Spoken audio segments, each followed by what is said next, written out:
So I think I found a way to make the penetrating shot build even more amazing for late game rogues. This already deals massive 1 million plus crits at level 80 plus, has tons of survivability compared to before, and I found a neat way to refresh all our CDs constantly while still keeping combo points on. But before we jump in, a quick word from our sponsor. If you want the best and easiest way to see all the top up-to-date meta builds for Diablo 4, definitely check the Mobalytics app using my links down below. It's completely free and it shows all the info in a very convenient overlay format so that you don't have to exit the game to check the build guide. Everything is broken down in a super easy to follow process, including all the items and skills for each class. If you download the app using my links right now, you also have a chance to enter a giveaway for 1 statue of Lilith, 1 statue of Inarius, and 10 Diablo 4 Collector's Edition. Big thanks to Mobalytics again for the sponsorship, and now back to the video. Now, this build still uses the penetrating shot as the main ability, as this continues to be one of the highest damage dealers of this class. We still continue to one-shot groups with very high crits that we are able to dish out, but we swapped out a few skills around for more CC and cooldown refresh. On one side, I replaced Poison Imbue and instead went with the 2 traps, both Poison and the Death Trap. The synergy between these two is actually very important, as we don't just have an extremely high uptime on the traps themselves, but we'll use them to constantly refresh our Shadow Imbue and almost use it back to back. Additionally, because of this and our use of Puncture, we've pretty much fixed all the energy problems we had from the previous iteration of this build, and now it's much more spammy. Of course, you'll still want to take advantage of the massive boost in damage we get from combo points, but it's also possible to just spam the penetrating shot as it is. And the last but definitely not least, I also solved the issue of being extremely squishy. In this case, we added the umbral aspect, which synergizes perfectly with the penetrating shot, more so than any other skill I've tested so far, since it constantly generates multiple shadow orbs at the same time for the extra defenses and extra crits depending on how you build it up. So let's go over the skill tree because there are a few important changes here. First of all, I'm now using Puncture just because this is a much better energy builder and much better at CCing enemies, in this case slowing compared to having a very slow forceful arrow. Penetrating shot is going to continue to be our main core skill, but improved penetrating shot is the upgrade I'm going with right now. So if you hit at least 3 enemies with this upgrade, which happens pretty much all the time, your next penetrating shot has a 20% increased critical strike chance. What this means for you is that you can actually follow up with a second penetrating shot right after the first, even if you didn't build any combo points, and still benefit from some very high damage with it. Actually comes in super helpful, but you can totally still build combo points and deal even more damage on top. Outside of this, we're going with the methodical shadow step. We don't just want to stun enemies, but also want to break out of stuns, especially in endgame dungeons. And this, combined with the aspect that gives us 2 charges of it, is going to help us plenty enough to escape CC in the endgame. Also, weapon mastery helps us with the critical chance when we use crossbows, which this build totally uses. But as you've noticed, I'm also using concussive, even though I'm not using the penetrating shot knockdown.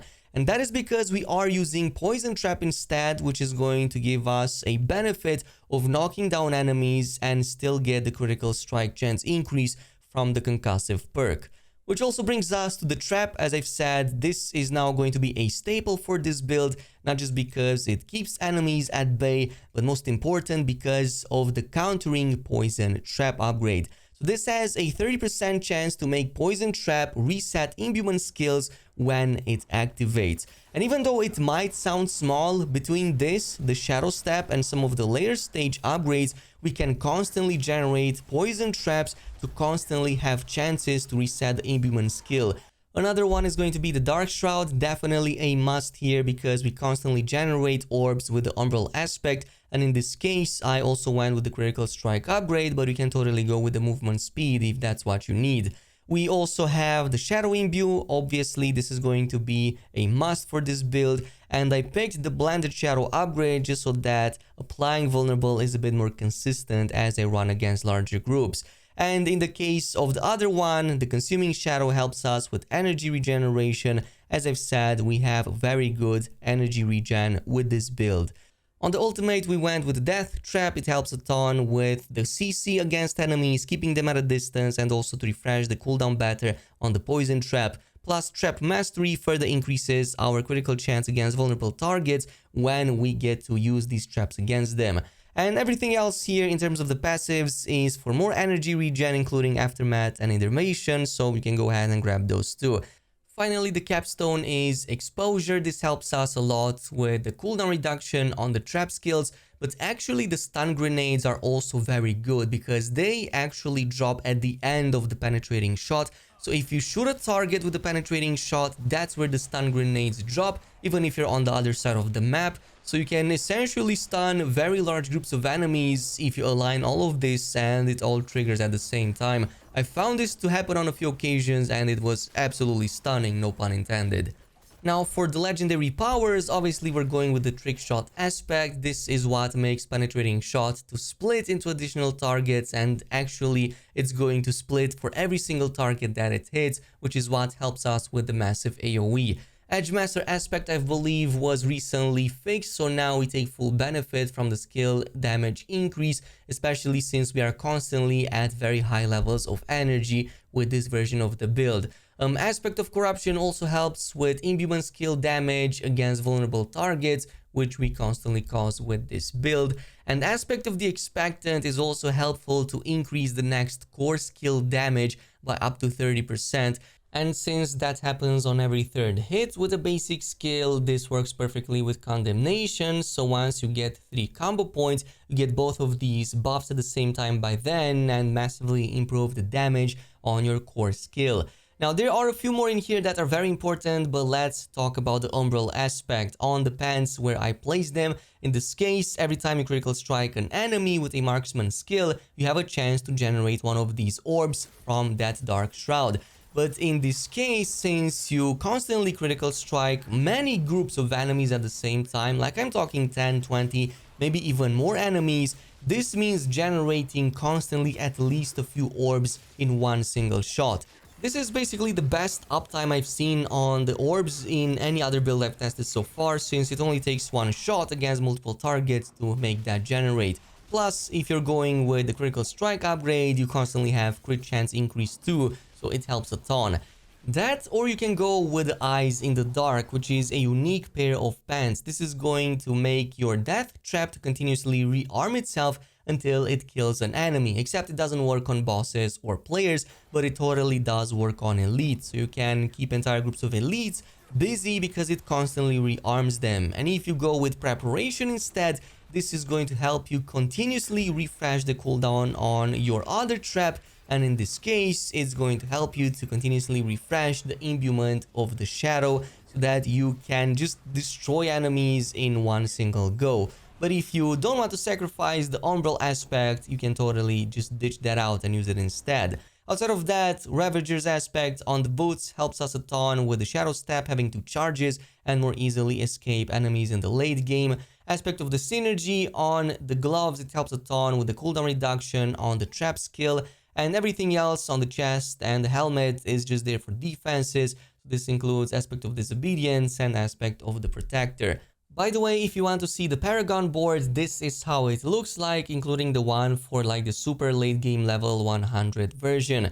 So on the starting board, we're going with the combat. This just increases the core skill damage by a ton, plus critical strikes further restore the energy cost. So this helps a ton to upkeep and have very high levels of energy. Second one is going to be Exploit. This is great at spreading vulnerability even more and also increasing the damage against vulnerable targets. Plus, there are a couple of rare nodes here that are very strong. Specifically, the Ruin, which gives 50% damage to healthy enemies as a bonus, plus great critical strike damage when you meet the very low intelligence requirements here actually. On the third one, I went with the Exploit Weakness, and the glyph I chose was Infusion just because it increases our imbuement damage skills, so yeah, it helps quite a bit with that. Plus, on this Paragon board, we have quite a few of these vulnerable damage increase rare nodes and damage against elites that help us quite a bit. Fourth one is the Eldritch Bounty, and I went with the Ranger glyph on this one, just increasing our damage on marksman skills and also while wielding a ranged weapon, we have some nice 10% damage reduction. Plus, there are a couple more nodes here that are also good, potent for the imbue skill damage. We also have this one right here, non-physical damage from the ready supply, and that includes shadow and all the other elements. Plus, we have the Eldritch Bounty, which makes imbuement skills to provide some extra resistances and more damage with them. And finally, the Imbuer for more imbue skill damage. And the final one is obviously going to be the Tricks of the Trades, and in this case I placed the Ambush. This just increases the damage against targets affected by Trap, and there are plenty of them actually affected by Trap. Plus, there are a couple more nodes here like the Havoc for more crit chance, and also the Ranger for more damage against distant enemies. There's also like the Lawless here and the Focus, so all in all it helps a ton with damage against elites and the tough enemies that annoy us. And that's basically it with the build. In terms of the gameplay, the way you want to play is to just gather around as many large packs as you can without of course dying, and then just do a few punctures so that you can build the combo points up. When you're done, imbue with the shadow, unleash the attack, and everything should be one-shotted. If not, follow up with a second immediate one, since you will benefit from the extra critical strike chance.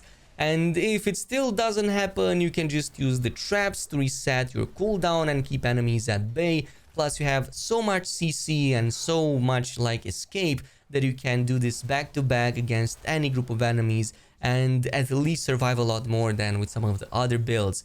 Against bosses, this works just as well, especially since you can easily deal 500 all the way to 1 million plus crits like it's nothing, especially once you start building more critical strike chance and more critical strike damage. Besides vulnerability and marksman skill damage, these are going to be two of the most important stats that you'll be looking for on the gear. And also, of course, penetrating shot skill, more bonuses to it. It's going to help you a ton with the damage and the clear speed. And that's pretty much it with the build. Let me know down below if you have any other recommendations for it. In the meantime, thanks so much for watching, and I'll see you in the next one.